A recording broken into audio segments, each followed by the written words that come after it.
Good morning, Magic.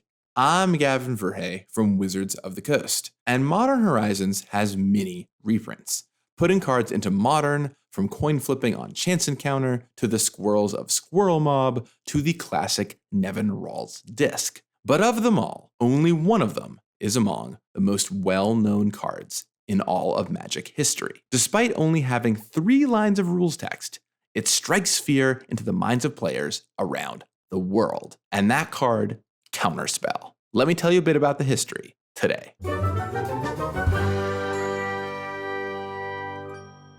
Limited Edition Alpha, Magic's very first release, set the stage for everything to come. It set color identities with cards like Lightning Bolt dealing damage, Giant Growth growing creatures, and Healing Solve gaining 3 life. Yeah, 27 years later, we're still working on that. Anyway, one of the things it firmly placed into blue was this card, Counterspell. Mark Poole's image of the 2 fingers being held up is iconic. And for 2 blue mana, it just says no. To this day, people still reference holding up 2 blue mana as a nod to this card. Counterspell became an integral part of the game. It saw play in all kinds of tournament decks from the very beginning, including Michael Lecanto's deck, which won the first ever Pro Tour in 1996. A blue-white control deck that used cards like Swords to Plowshares and Wrath of God to control the game, and killed with only a single win condition, like a Millstone or Blinking Spirit. Lecanto's blue-white deck would become a building block of what control means today. And it, of course, sported 4 copies of Counterspell. And as a permanent fixture, Counterspell just kept being reprinted. It was seen as an eternal piece of Magic. Alpha, Beta, Unlimited, and Revised as the core sets of the day all kept the card.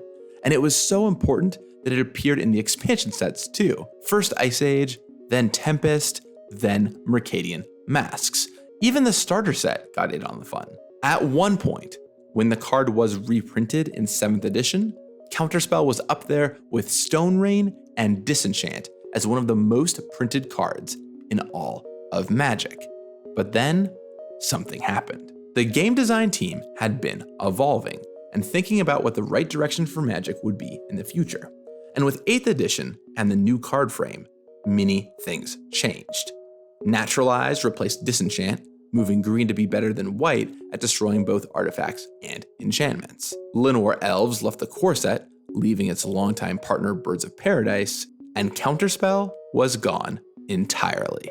This was a big deal. Players couldn't believe we would have a standard format without Counterspell. The argument against was that 2 mana to stop anything with no restrictions was simply too efficient. And historical dominance of blue decks certainly backed that up. It made threats worse, and to interject a bit of my own take in the long term for standard here, I think they were right. Having every mid-game threat shut down for 2 mana with no restrictions definitely narrows the field of cards that can see play. Plus, it makes the control decks not feel different from season to season. Eventually, Cancel would show up in Time Spiral, and then 10th edition to set a new standard. And that new standard would ultimately turn out to be a little bit too weak and give way to the now typical setup of 2 mana situational counterspells and 3 mana hard counterspells with upside. But what the designers of 8th edition had no way of knowing at the time is that 8th edition would many years later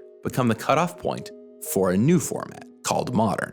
Pretty much since the format's inception, players asked for Counterspell to be legal in Modern. And although Counterspell was printed many more times and in the new frame with things like dual decks, promos, and master sets, it was never in a set that made it Modern legal. There's something about the card that just speaks to Magic players, no matter when you started playing. Whether you were there in the early days, the 2000s, or just cast it in a game of Strixhaven Limited, you probably have memories of Counterspell and its pedigree. Love it or hate it, you know it.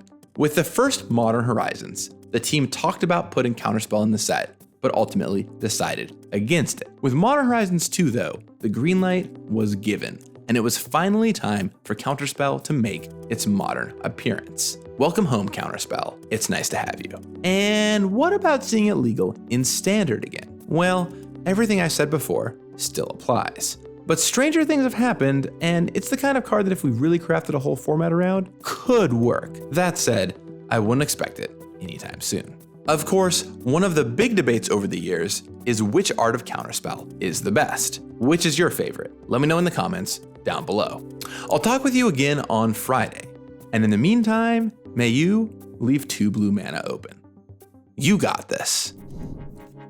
Oh, foil-edged Cabal Coffers. Yes. Oh, I gotta be careful not to breathe too heavily here. Woo. Yeah, that's the big open. You just can't. These collector wizards look so hard to miss, and they're awesome. Wow.